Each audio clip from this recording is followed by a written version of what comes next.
Uttarakhand gang war में मारे गए गैंगस्टर विक्रम शर्मा की हत्या का अब राज खुल चुका है।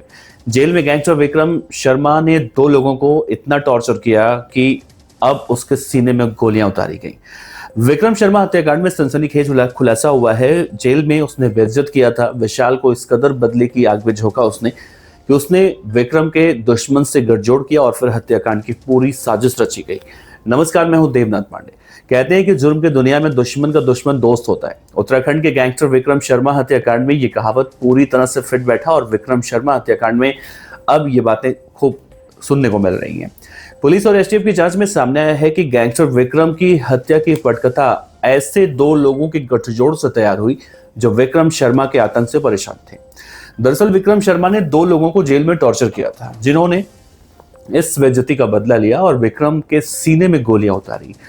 विक्रम एक रेलवे ठेकेदारी हासिल करने के लिए एक से परेशान करता था और दूसरे को जेल में टॉर्चर करता था। सोमवार को इसका खुलासा हुआ है।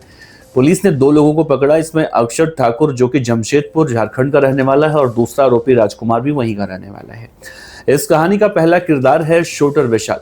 विक्रम के चेले अखिलेश और उसके साथियों ने जेल के अंदर इसी विशाल को पूरी तरह से टॉर्चर किया, जिसकी टीस उसके सीने में दटक रही थी।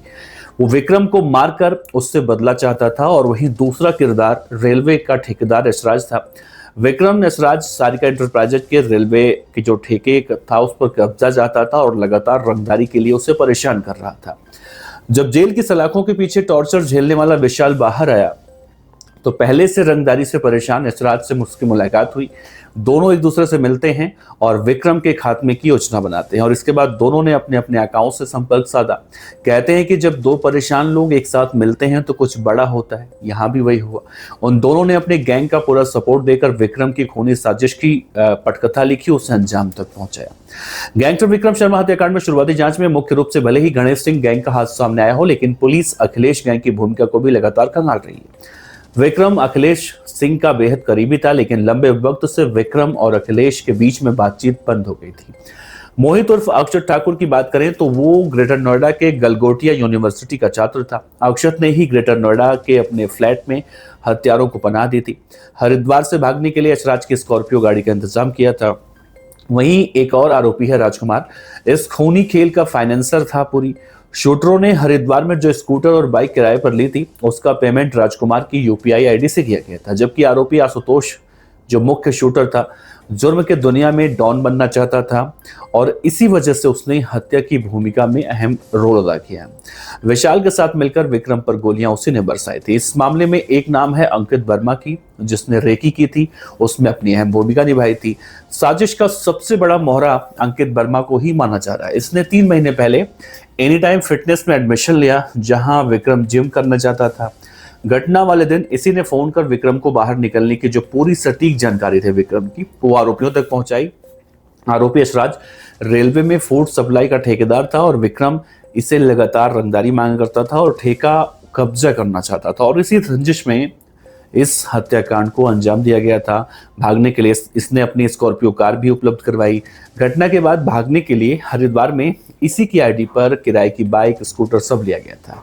विक्रम शर्मा हत्याकांड में एक और मामला है पारिवारिक एंगल का, वो भी जांच के दायरे में है। विक्रम की पत्नी ने हत्या के बाद अपने ही देवर विक्रम के भाई अरविंद पर गंभीर आरोप लगाए थे। विक्रम अपने भाई अरविंद की मेंबरशिप पर जिम जा रहा था। पुलिस अधिकारियों का यह कहना है कि पत्नी के आरोपों को गंभीरता से लिया गया है और इस पर जांच पड़ताल चल रही है।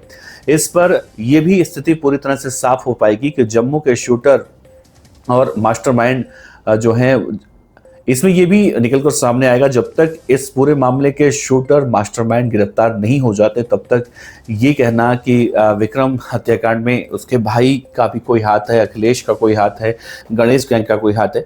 तो फिलहाल दो शूटर पकड़े गए हैं। इन दोनों ने जो खुलासा किया है वो बहुत ही ज्यादा चौंकाने और हैरान करने वाला है। सोचिए, गैंगस्टर विक्रम के पिता झारखंड में जब गए थे रहने के लिए, तब वहां से वो उत्तराखंड आता है वापस। उत्तराखंड में अपनी एक अलग छवि बनाने की कोशिश करता है।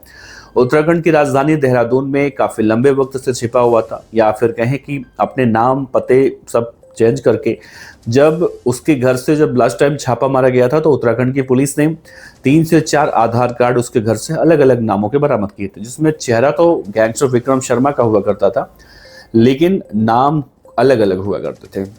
यानी वो सामाजिक काम में ज़्यादा इंटरेस्ट दिखा रहा था, और इससे पहले जितने उसने अपराध कर रखे थे, यानी 20 से ज़्यादा हत्या के केस थे उस पर, उन सभी को छिपाकर यहाँ पर साधु संत बना या फिर एक समाज सेवक बनकर घूम रहा था। फिलहाल इस पूरे मामले में अभी 2 शूटर पकड़े गए हैं, मास्टरमाइंड और जो मेन शूटर है, ये दोनों अभी फरार हैं। ये दोनों जब पकड़े जाएंगे तो और इस केस में अखिलेश का नाम आएगा, गणेश का नाम आएगा या अरविंद का नाम आएगा, अभी फिलहाल भविष्य के गर्भ में छिपा हुआ है। लेकिन इन दोनों की गिरफ्तारी ने इस बात को तो प्रूफ कर दिया कि अगर आप किसी को बहुत ज़्यादा टॉर्चर करते हैं या बहुत ज़्यादा परेशान करते हैं, रंगदारी मांगते हैं, गुंडागर्दी करते हैं, तो वो आपसे बेशक बहुत ज़्यादा छोटा हो या आपका कुछ नहीं बिगाड़ पा रहा हो, लेकिन जब अलग अलग दुश्मन, यानी दुश्मन के दुश्मन जब मिलते हैं वो दोस्त बन जाते हैं, और जब दो लोग बदले की ठान लेते हैं तो सामने वाला गैंगस्टर हो, कोई भी हो, वो कुछ नहीं सोचते हैं और इस तरह से प्लानिंग करके इतनी बड़ी हत्याकांड को अंजाम देने से बाज नहीं आते हैं। फिलहाल आगे इंतजार करना होगा, जब और लोग इस केस में पकड़े जाएंगे तो क्या कुछ निकल कर सामने आएगा।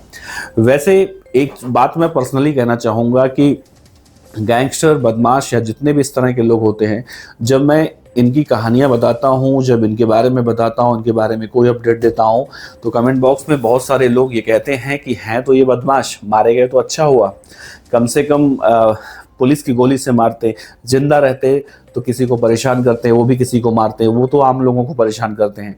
हालांकि कहीं से भी इसे सही नहीं कहा जा सकता, लेकिन फिर भी आपने विचार रख सकते हैं। आपका बहुत बहुत शुक्रिया। नमस्कार।